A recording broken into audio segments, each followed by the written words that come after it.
this form of government only happens is that the God of heaven is honored.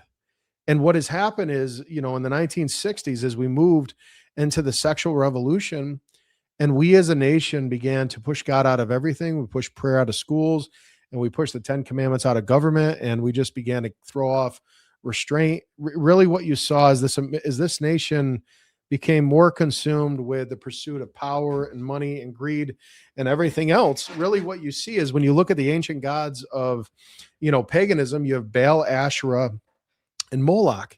And when you look at Israel and their, temptation to serve Baal, Asherah, and Moloch, but Baal, when he comes in, he promises power, influence, great wealth. And, then as people give themselves over to the pursuit of these things and they reject the living God, Asherah comes in with the temptations for sexual immorality and sexual activities that are against God of his word of all kinds. And the more that people give themselves over to sexual sin, it inevitably opens a way for Moloch to come in, and you see child sacrifice. And today, sadly, with the abortion industry, that the womb of a woman becomes a demonic altar.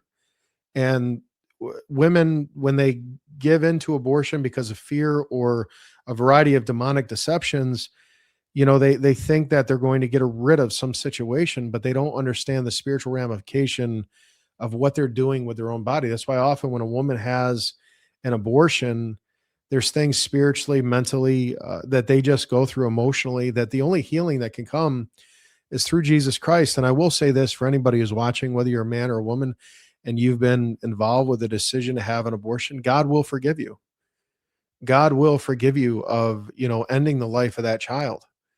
You don't have to be somebody that lives under condemnation and think that the God of heaven won't forgive you.